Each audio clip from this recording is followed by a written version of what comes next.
देखिए आप लोग का पेपर जो मैथ का था यानी लगभग खत्म हो गया, यानी कि आज ही खत्म हुआ है। तो उसके बाद करना तो होगा कि उसके बाद आपका बीच में कला है, तो कला पे ज़्यादा फोकस करने की जरूरत नहीं है। हाँ, उसमें भी आप लोगों को जो बता दी जाएगा। उसके बाद आपका आ गया साइंस में, और मैथ में काफ़ी क्वेश्चन कराया गया है। आप लोग पढ़े होंगे तो आप लोगों को एहसास होगा कितना क्वेश्चन फंसा है लगभग में। चलिए उसके बाद बात करेंगे। अब आते हैं विज्ञान में। विज्ञान में कुछ पॉइंटें हैं जिसके बारे में बात करूंगा। पहले मैं अपवर्तनांक बात करूंगा, फिर दर्पण की बात करूंगा, फिर लेंस की बात करूंगा। यानी 1-2 दिन में पूरा आपका खत्म हो जाएगा। ठीक है, तो देखिए कि दिया क्या है। अपवर्तनांक बराबर होता है निर्वात में प्रकाश की चाल या वायु में प्रकाश की चाल बटे क्या होता है, माध्यम में प्रकाश की चाल। इसका मतलब क्या हुआ, अपवर्तनांक का मतलब ये होता है कि जो प्रकाश आ रहा है वह अपने मार्ग से कितना विचलित हो रहा है। हाँ, समझ रहे ना। यानी आपको जानते हैं कि जब प्रकाश का आता है तो जब एक माध्यम से किसी दूसरे माध्यम में जाता है तो कुछ ना कुछ क्या होता है, विचलित होता है। विचलित मतलब क्या हुआ, वह अपने रास्ते से क्या जाता है, हट जाता है। जिस रास्ते यानी सीधी रेखा में जा रहा था तो मुड़ जाएगा, चाहे सीधे निकल जाएगा, कुछ भी होगा। इसी को क्या बोला जाता है, अपवर्तनांक। तो ये दे रखा है कि निर्वात में प्रकाश की चाल या वायु में प्रकाश की चाल बटे होता है माध्यम में प्रकाश की चाल। अब इस पे जितने प्रकार के सवाल बन सकते हैं मैं आपको करा दे रहा हूं, और जो भी बनेगा उससे बाहर नहीं आएगा। तो माध्यम को मतलब किस माध्यम में, जैसे जल में हो गया, कांच में हो गया, कोई भी माध्यम, ठीक ना। यानी कहने का मतलब ये हुआ कि जैसे प्रकाश वायु से आ रहा है, अब वो पानी में जा रहा है कि कांच से होकर गुजर रहा है, कुछ भी माध्यम हो सकता है। इसको क्या बोलते हैं, माध्यम। समझा ना। तो अपवर्तनांक बराबर होता है निर्वात में प्रकाश की चाल या वायु में प्रकाश की चाल बटे माध्यम में प्रकाश की चाल। और इस पे जितने सवाल बन सकते हैं मैं आपको आज करा दूंगा। देखिए जितने प्रकार के सवाल बन सकते हैं उसमें से पहला सवाल दिया क्या है, वायु में प्रकाश की चाल दे रखा है 3 × 10⁸ मीटर प्रति सेकेंड। जबकि एक पदार्थ, अब हमको पदार्थ नहीं पता है, जल है कि कांच है कि मिट्टी है क्या है, उससे कोई मतलब नहीं है। जबकि एक पदार्थ में इसकी चाल कितना दे रखा है, 15 × 10⁸ मीटर प्रति सेकेंड हो जाती है। तो पदार्थ का अपवर्तनांक मतलब क्या हुआ कि उसमें प्रकाश की जो लाइट है उसमें कितना अपवर्तनांक हो रहा है, वो अपने मार्ग से कितना विचलित हो रही है। तभी हमने बताया था क्या, तो देखा क्या है, पहला लिख लीजिए वायु में प्रकाश की चाल की चाल कितना दे रखा आपका, 3 × 10⁸ मीटर प्रति सेकेंड दिया है ना। उसके बाद दे रखा है क्या, पदार्थ में, कोई पदार्थ है, पदार्थ में किसकी चाल, प्रकाश की चाल, यही ना, प्रकाश की चाल होगी 5 की चाल कितना हो जाएगा, 15 × 10⁸ मीटर प्रति सेकेंड। पूछा क्या है, अपवर्तनांक। तो अपवर्तनांक बराबर होता है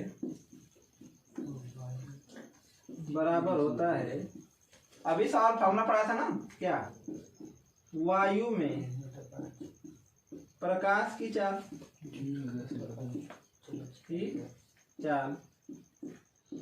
बटे पदार्थ में प्रकाश की चाल, प्रकाश की चाल देख लीजिए। वायु प्रकाश चाल कितनी है, 3 × 10⁸। पदार्थ कितनी है, 15 × 10⁸। ये कट जाएंगे पूरे पूरे, कितना हुआ आपका 3/15। इससे भाग देंगे तो आपका आ जाएगा 0.2। तो जो अपवर्तनांक होगा पदार्थ का वो कितना हो जाएगा, 0.2 हो गया। इसको नोट कर लीजिए, फिर उसके बाद में अगला सवाल लेके चलो। देखिए अच्छा सवाल है। अब देखो ये सवाल अभी थोड़ा सा अलग हो गया, यानी हमने पहले पीछे पढ़ा कि पूछा था कि अपवर्तनांक क्या होगा, ठीक है। अब क्या पूछा है कि प्रकाश की चाल क्या होगी। और मैं ध्यान रखना कि जो वायु में प्रकाश की चाल या निर्वात में प्रकाश की चाल हमेशा फिक्स रहती है, ये चेंज होने वाली नहीं है। ये चेंज हो सकता है, पदार्थ में प्रकाश की चाल वो चेंज होगा, लेकिन वायु में प्रकाश की चाल या निर्वात में प्रकाश हमेशा फिक्स। आपको पता होगा कि 3 × 10⁸ मीटर प्रति सेकेंड होता है। क्लियर हुआ।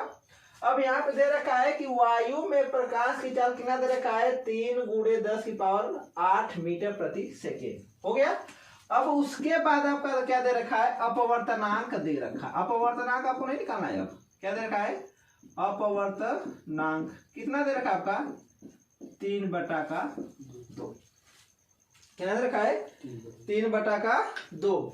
आपको निकालना क्या है, पदार्थ में प्रकाश की चाल। अब यहाँ पे कौन सा पदार्थ हमको पता नहीं है, तो फार्मूला पूरा कर लीजिए। कितना हो जाएगा 3/2 बराबर 3 × 10⁸ बटे पदार्थ में प्रकाश की चाल क्या मान ली x। कोई दिक्कत होगी नहीं, क्रॉस मल्टीप्लाई कर लीजिए। 3 से 3 क्या हो जाएगा, कट जाएगा। कितना बचेगा 1/2 बराबर 1 × 10⁸ बटा कितना हो जाएगा x। हो गया, क्रॉस मल्टीप्लाई कर देंगे तो क्या हो जाएगा, x बराबर हो जाएगा 2 × 10⁸ मीटर प्रति सेकेंड। तो जो पूछा क्या है कि आप कांच, सॉरी यहाँ पे कांच पूछा था, तो यहाँ पे कांच लिख लीजिए। कांच लिखा है तो कांच लिख लीजिए, खत्म हो गया ना। तो पूछा था कि कांच में प्रकाश की चाल कितनी होगी, तो कांच में प्रकाश चाल कितना निकल गया 2 × 10⁸ मीटर प्रति सेकेंड। यानी आपके प्रकाश की चाल दे रखा था, अपवर्तनांक दे रखा था, तो पूछा था कि कांच में प्रकाश की चाल कितनी होगी, और जितना निकला है उतनी होती भी है, ये भी ध्यान रखना, यानी इससे अधिक नहीं होती। क्लियर हो गया, नोट करो। वायु के सापेक्ष कांच का अपवर्तनांक दिया है 3/2। बात समझ में आ रही है, यानी वायु के सापेक्ष कांच का अपवर्तनांक 3/2 है, तो कांच के सापेक्ष वायु का अपवर्तनांक क्या होगा। ठीक है, तो पहले बात तो जो सूत्र है उसको देख लीजिए। होता क्या है, एयर टू ग्लास, क्या होता है एयर टू ग्लास बराबर 1/ग्लास टू एयर, या इसको कर सकते हैं glass to air equal to 1/एयर टू ग्लास। यानी उसको हिंदी में बोल सकते हैं वायु के सापेक्ष कांच का अपवर्तनांक बराबर 1/का कांच के सापेक्ष वायु का अपवर्तनांक। ये फार्मूला कहाँ लगेगा, जब प्रकाश में वायु की चाल नहीं दी रहेगी तब। हो गया। अब देखिए वायु के सापेक्ष कांच का अपवर्तनांक कितना दिया है 3/2। हो गया ना, तो 3/2 हो जाएगा बराबर 1/का कांच के सापेक्ष वायु का अपवर्तनांक क्या मान लूं, x मान लूं, कोई दिक्कत तो नहीं ना है। तो बटे कितना हो जाएगा x, क्रॉस मल्टीप्लाई कर दूं कितना हो जाएगा 3x बराबर कितना हो जाएगा 2, x बराबर कितना हो जाएगा 2/3। आपका जो आंसर आया है, तो पूछा क्या है कांच के सापेक्ष वायु का अपवर्तनांक क्या होगा 2/3। अब करना क्या है मैं बता रहा हूं। इसमें करना है कि जब कभी भी अगर ये सवाल एमसीक्यूज में आ जाए, यानी मल्टीपल चॉइस क्वेश्चन जिसको बोलते हैं बहुविकल्पी प्रश्न, अगर उसमें सवाल आ जाए तो ये सब लगाने की जरूरत नहीं है, लेकिन मैं फार्मूला बता दिया, बाई चांस एग्जाम में फंस गया तो दिक्कत ना हो। लेकिन करना क्या है कि जब ऐसा पूछ देगा तो पूछेगा तो उसका उल्टा होता है। अगर 3/2 रखा है तो कितना आ जाएगा 2/3, देखा है 4/5 है तो कितना आ जाएगा 5/4। बात समझ आ रही है ना। तो हमेशा करना क्या उसका उल्टा कर देना। अगर ये लिखा रहेगा तब, ऐसे कुछ ये नहीं कि कहाँ जाओ कुछ भी लिखा है लेकिन ऐसे लिखा होगा तब, हमेशा देखना उसका क्या हो जाएगा उल्टा। ये तरीका फार्मूला ये है, चाहे ये लगाइए चाहे ये लगाइए, अच्छा ये हिंदी में ये लगाइए। ठीक है, इसमें एक प्रकार का और सवाल बन रहा है, उसको भी करा दे रहा हूं, उसके बाद फिर आगे बढ़ूंगा। समझा। तो सवाल देखो, सवाल सब सवाल से लिख दिया क्या है, वायु के सापेक्ष जल तथा कांच के अपवर्तनांक क्रमशः 4/3 तथा 3/2 है। मतलब वायु के सापेक्ष कितना है ये लिख लीजिए। तो वायु के सापेक्ष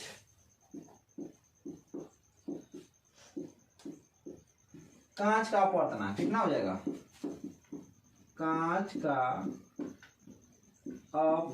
अपवर्तनांक कितना दे रखा है 4/3। हो गया। उसके बाद क्या दे रखा है, जल के सापेक्ष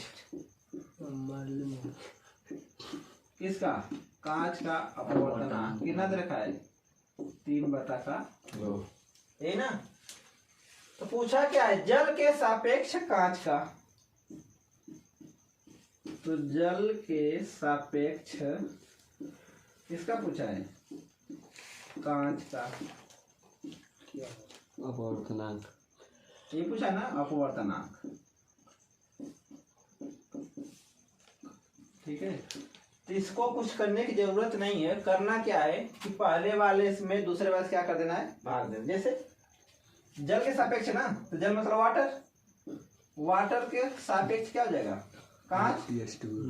ग्लास बराबर वायु के सापेक्ष, वायु के सापेक्ष क्या?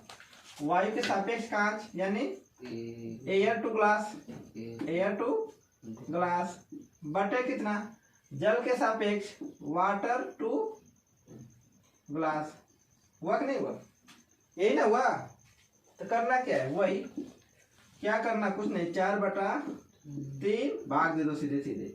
बटा कितना आ जाएगा? 3/2, या सीधे लिख लो ऐसे, 4/3 हो गया आपका। हुआ ना? हो रहा है नहीं हो रहा है? फिर सबका बटा कितना हो जाएगा? 3/2 हो गया। तो कहा जाएगा? 2 ऊपर जाएगा ना, कितना हो जाएगा? 4 गुणा का 2, अब बटा कितना हो जाएगा? 3 गुणा का 3, तो 4 दूना कितना हो जाएगा? 8, नीचे कितना होगा? 3 3 के 9, तो 8 बता कितना हो गया? 9। लेकिन ऑप्शन में कभी काल की ये नहीं मिलता है, तो मिलता क्या है ये बताओ? तब ये मिलेगा सही में 3/2 भागे 4 कितना हो जाएगा? 3, तब ये मिलेगा। क्लियर हो गया?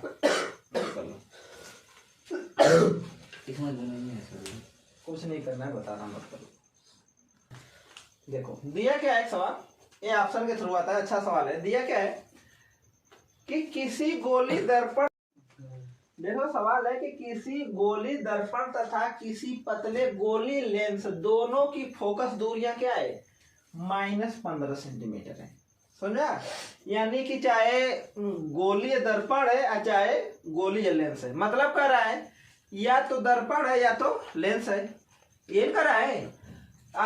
फोकस दूरी किसमें दे रखा आपका? माइनस में। समझ में आया? तो पूछा क्या है कि जो दर्पण तथा लेंस क्या हो सकता है। समझ में आ रहा है बात को? यानी कि जो फोकस दूरी दे रखा है वो कितना दे रखा है? -15 सेंटीमीटर दे रखा है। तो दर्पण कैसा होगा और लेंस कैसा होगा, ये पूछा है ना, कि दर्पण कैसा होगा और लेंस कैसा होगा। ऑप्शन 4 में दोनों अवतल होंगे, यानी लेंस भी अवतल होगा और दर्पण भी क्या होगा? अवतल होगा। क्लियर समझ रहा है? या दोनों उत्तल होगा, यानी कि लेंस भी क्या है? उत्तल है और दर्पण भी कैसा है? उत्तल है। क्लियर? यह पूछा है कि दर्पण कैसा होगा? अवतल। लेंस कैसा होगा? उत्तल। क्लियर हो गया? यहाँ दे दिया क्या? दर्पण कैसा होगा? उत्तल तथा लेंस कैसा दिया? अवतल। क्लियर हुआ कि नहीं हुआ? इतना समझ में आया? नहीं समझ में आ रहा है? मेरे कहने का मतलब ये हुआ कि ये सवाल आपसे दे रखा है कि कोई गोली दर्पण है। एक बात आ रही है दर्पण की, समझ में समझा दे रहा हूं। दर्पण की जो फोकस दूरी कितना दे रखा है? -15 सेंटीमीटर।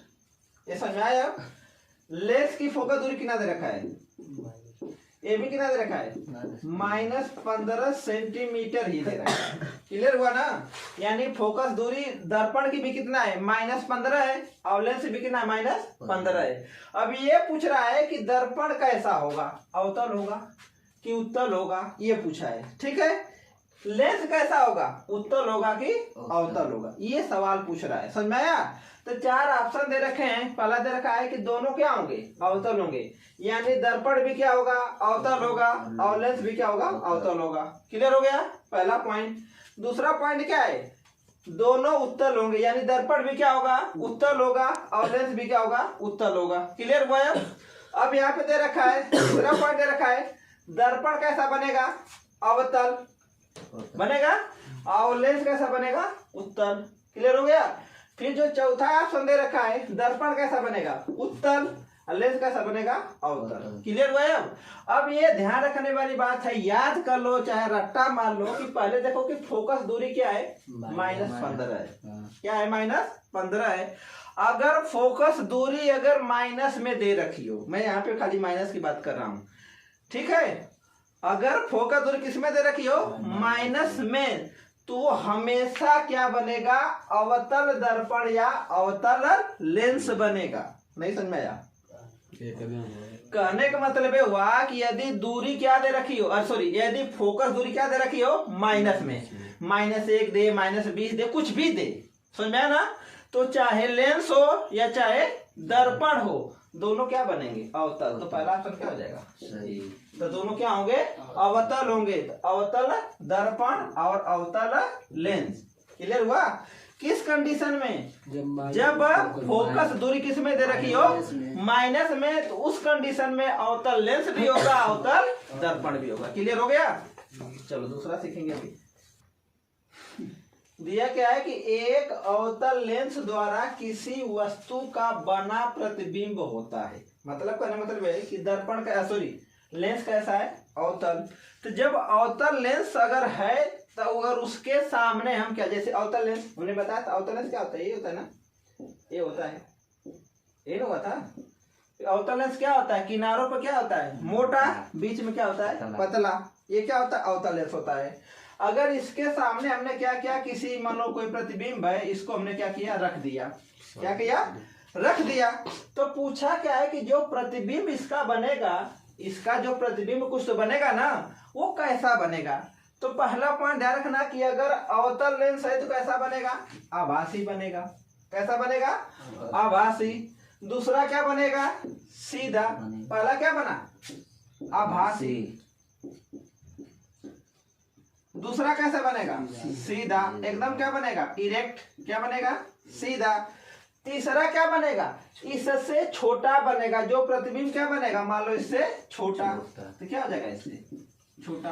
कब कंडीशन फॉलो करेगी, जब अवतल लेंस रहेगा तब। तो कैसा बनेगा, आभासी बनेगा, सीधा बनेगा, वह छोटा बनेगा। तो जो ऑप्शन आपका क्या हो गया, ये वाला हो गया ना। तो हो क्या गया, आभासी, सीधा व छोटा। क्लियर हो गया? दर्पण रहता। अब हमने पढ़ा क्या, अवतल लेंस। अब यहाँ पे क्या हो गया, उत्तल लेंस। कह रहा है कि एक उत्तल लेंस द्वारा किसी वस्तु का बना प्रतिबिंब होता है। यानी कहने मतलब हुआ कि ये क्या है, एक उत्तल लेंस है। क्या है, उत्तल लेंस।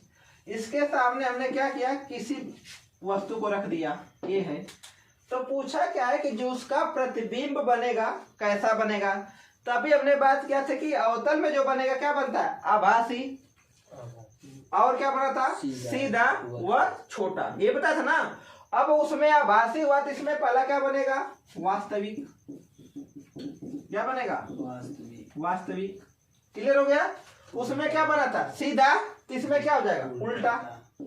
छोटा क्या हो जाएगा, उल्टा। उसमें कैसा बना था, छोटा, तो इसमें क्या बनेगा, बड़ा। बात समझ में आ रही है ना? तो पहला बनेगा वास्तविक, उल्टा और बड़ा। कोई ऑप्शन में है क्या? हाँ। तो वास्तविक, उल्टा व बड़ा। किसमें, उत्तल लेंस में। मैं अभी दर्पण की बात नहीं किया हूं, अवतल लेंस बताया और उत्तल लेंस बताया हूं। ठीक है? तो आपका ये भी हो गया। देखो दिया क्या है, ये सवाल एमसीक्यूज में है और अच्छे अच्छे सवाल हैं। दिया क्या है कि एक अवतल लेंस की फोकस दूरी 5 मीटर है। तो फोकस दूरी कुछ भी हो सकती है, 5 मीटर हो सकती है, 25 मीटर हो सकती है, कुछ भी हो सकती है। तो इसकी क्षमता क्या होगी, हो गया। तो पहला पॉइंट ध्यान रखना कि जो लेंस की क्षमता मापी जाती है, किसमें मापी जाती है, डायोप्टर में। ये तो क्लियर हो गया। यानी कि जो लेंस का मात्रक होता है क्या होता है, डायोप्टर। क्लियर हुआ कि नहीं हुआ? तब पूछा क्या है कि 5 मीटर है, तो पूछा क्या है कि उसकी जो क्या बोलते हैं क्षमता क्या होगी। पहला पॉइंट, लेंस कैसा है, अवतल। अभी कुछ पढ़ा था क्या मैं, तो यानी कि जो अवतल लेंस की फोकस दूरी क्या होगी, माइनस, यही ना। तो यानी मैं कर सकता हूं, मैं पहला सवाल सॉल्व कर रहा हूं यहाँ पे। पहला वाला सवाल है इसका। यानी जो एफ का मान कितना दिया है, -5 मीटर सेंटीमीटर, मान लो मीटर है, जो भी होगा यूनिट कुछ। क्लियर हो गया? एफ का मान किसमें है, -5 है, यही ना। क्यों -5 है कि लेंस कैसा है, अवतल है। मैं अभी पढ़ाया था कि चाहे लेंस हो चाहे दर्पण हो, अगर अवतल है तो दोनों फोकस दूरी क्या होती है, माइनस। क्लियर हो गया? अब क्या पूछा है, इसकी क्षमता। क्षमता को किसे नोट करते हैं, पावर से, यानी पी। तो ये आपका क्या है, पता नहीं है। क्लियर हो गया? तो आपका फॉर्मूला होता है P बराबर क्या होता है 1 अपान क्या होता है F होता है। क्लियर हुआ कि नहीं हुआ? तो P का मान पता नहीं है तो P बराबर कितना हो जाएगा 1 बटा का माइनस का कितना 5 हो गया। तो जब यानी सॉल्व करेंगे तो हो जाएगा -1 बटा कितना हो जाएगा 5। जब 5 से 1 में भाग दे तो कितना आ जाएगा -0.2। क्लियर हुआ? क्षमता किसमें मापते हैं डायोप्टर में, तो क्या हो जाएगा आपका डी। तो कितना हो गया -0.2 को ये ऑप्शन में यानी आपका ये वाला है। तो जो लेंस की क्षमता कितनी हो जाएगी -0.2 डायोप्टर हो गया। ठीक है वो तो उधर माइनस खाली होता है खाली माइनस। देखिए अगला सवाल दिया क्या है, एक लेंस की क्षमता प्लस 1 डायोप्टर है। क्या है? प्लस 1 डायोप्टर है। तो इसकी फोकस दूरी ज्ञात करो। चलो पहले बताओ कि लेंस कैसा होगा, बताओगे? पहले बताओ कि दिया है कि एक लेंस की क्षमता कितनी है प्लस 1 डायोप्टर है। कितनी है? 1 डायोप्टर है। तो इसकी फोकस दूरी ज्ञात करो। तो पहले ये बताओ कि लेंस कैसा होगा, उत्तल होगा। क्यों? क्योंकि उसकी क्षमता किसमें है प्लस में ना। तो अगर क्षमता प्लस में आ रही है तो उत्तल होगा, माइनस में आ रही है तो अवतल होगा। क्लियर हो गया? अब दूसरा पॉइंट, फोकस दूरी ज्ञात करना है 50 सेंटीमीटर, 100 सेंटीमीटर, 25 सेंटीमीटर और 20 सेंटीमीटर। क्लियर हुआ? अब तो अभी हमने पढ़ा था क्या, यानी कि P बराबर क्या पढ़ा था 1 अपान का F पढ़ा था। ये नहीं पढ़ा था? बात किसमें आ रही है सेंटीमीटर में। तो P का मान कितना हमारा है +1 बराबर कितना 1 अपान कितना F। अब कोई ऑप्शन में ऐसा तो है नहीं, नहीं ना है, यानी F बराबर कितना हमारा हो जाएगा, निकालेंगे तो 1 अपान प्लस का कितना 1। क्लियर हुआ? अब तो आंसर किस में है सेंटीमीटर में। तो डायोप्टर में तो गुणे कितना कर लेंगे यहाँ पे 100 कर लेंगे। क्या कर लेंगे 100। कितना हो जाएगा F बराबर 100 सेंटीमीटर। तो पूछा क्या है कि इसकी फोकस दूरी क्या होगी, तो इसकी फोकस दूरी कितनी होगी 100 सेंटीमीटर। यानी मैं कह सकता हूं कि 1 डायोप्टर 100 सेंटीमीटर के क्या होता है बराबर होता है। क्लियर हो गया? तो लेंस क्या हो गया उसके फोकस दूरी 100 सेंटीमीटर। अगला सवाल यह है कि एक गोलीय दर्पण की वक्रता त्रिज्या। अब मैं बता रहा हूं कि जो ये करा रहा हूं आप लोग को एमसीक्यू में बहुत ज्यादा फायदा करेगा। एक गोली दर्पण की वक्रता त्रिज्या 30 सेंटीमीटर है। कितना है 30 सेंटीमीटर है। तो पूछा क्या इसकी फोकस दूरी होगी। तो पहला पॉइंट आपको पता होना चाहिए कि फोकस दूरी बराबर क्या होता है। यानी कि फोकस दूरी बराबर होता है, फोकस दूरी बराबर होता है वक्रता त्रिज्या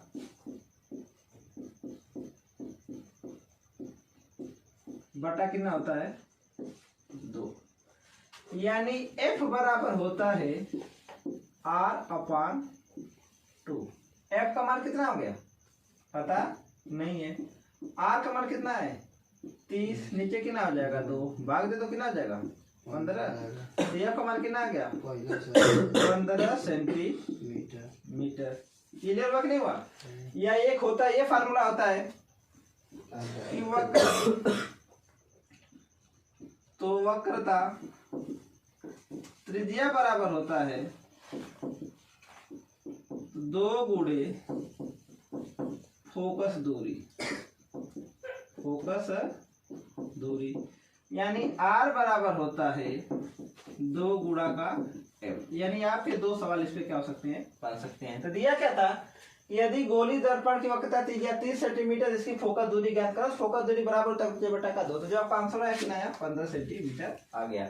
यानी आपके एमसीक्यूज के सवाल क्या हो गए, काफी हो गए। अब इसी तरह क्या होगा कि आपको कुछ क्वेश्चन, अभी तुमने क्या पढ़ा कि कुछ एमसीक्यू टाइप पढ़ा, अपवर्तनांक पढ़ा। अब इसके बाद आपको सवाल मिलेंगे जैसे फोकस दूरी इतना है, प्रतिबिंब इतना है, जिसके बारे में आपको सवाल अगले वीडियो मिलेगा और अच्छे सवाल मिलेगा। क्योंकि आप लोगों का पेपर शायद साइंस का 28 के 29 को है, तो उसके पहले मैं काफी क्वेश्चन आपको क्या करूंगा करा दूंगा। तो पहले क्या कराऊंगा आपको, जितने भी दर्पण और लेंस के सवाल बन रहे टोटल वो कराऊंगा। उसके बाद जो बचेगा तो फिर देखा जाएगा केमिस्ट्री में इलेक्ट्रिसिटी कुछ चैप्टर अच्छा है, थोड़ा सा फिर बायो में देखा जाएगा कैसे कैसे क्या होता है। तो आज के लिए फिर इतना ही, फिर आगे मिलेंगे 2-3 महीने बाद।